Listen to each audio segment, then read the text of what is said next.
Matthew, sure. And then Evelyn. Yes. Sure. I have a question on Mali, but I want to just finish on DRC. I wanted to ask, this seems to be something that's right in the UN's mandate to answer, which is whether the Geneva Conventions apply to the operation that MONUSCO has, that the Intervention Brigade or MONUSCO has just announced, i.e., would it be making the Intervention Brigade a party to an armed conflict? And the other question has to do with the Herve Ladsous announced during the Bastille Day in France that the drone contract has been signed. He said it's been signed.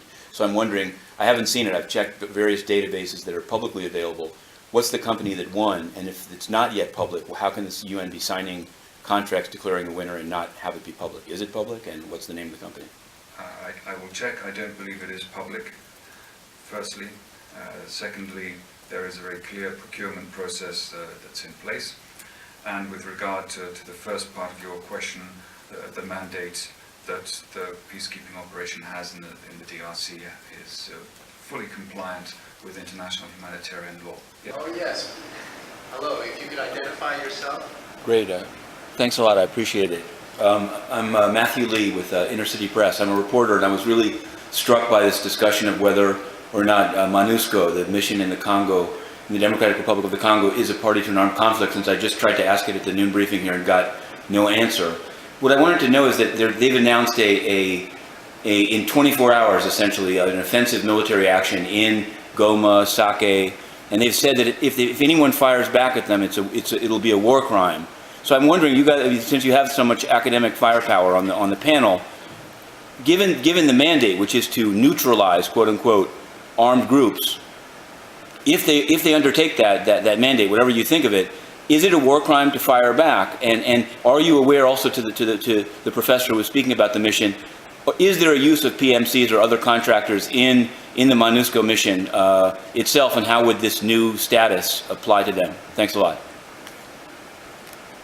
I believe the applicable rule of international humanitarian law is that it is not a war crime to target a combatant.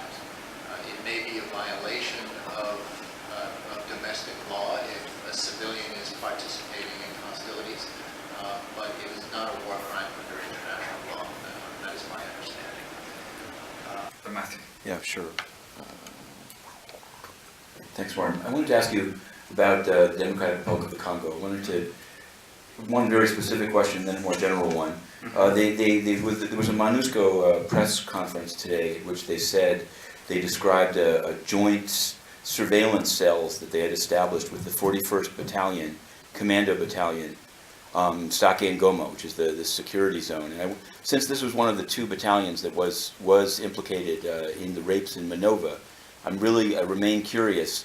Is it possible to get, one, does this involve support? Is this support for purposes of the human rights due diligence policy to establish these joint surveillance cells? What's the current, tally of actual arrests or indictments made for those rapes? And is it possible to know which units of the Congolese army MONUSCO would be providing support to for purposes of the human rights due diligence policy as part of its newly announced disarmament initiative to begin in 24 hours? Well, on the middle question, that's one for the authorities. On the last part of your question and the first part of your question,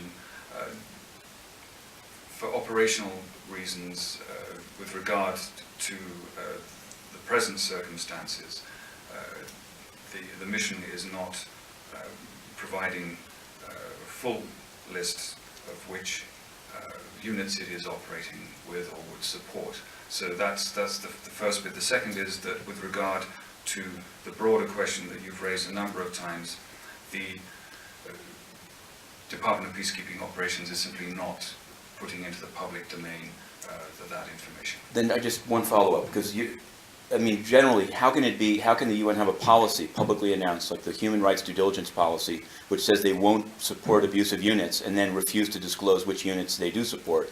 And when you're saying it's up to the Congolese authorities to disclose the arrests, at least as described by Patricia O'Brien, the UN must seek that information in order to make its risk assessment of potentials of abuse arising from its support. So Yes, is so it an those entirely two secret policy? That's what No, I'm not at all. Those two parts are not mutually exclusive. It's for the authorities in the Democratic Republic of the Congo to provide information into the public domain on what arrests have or have not been made, who has been charged, who has been prosecuted. That's self-evidently for the authorities, the Congolese authorities, to do.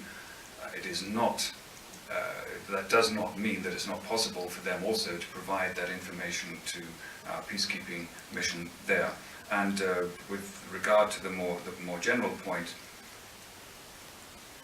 this policy, it's about a process. You don't decide from one day to the other if a unit has been accused of some kind of infractions.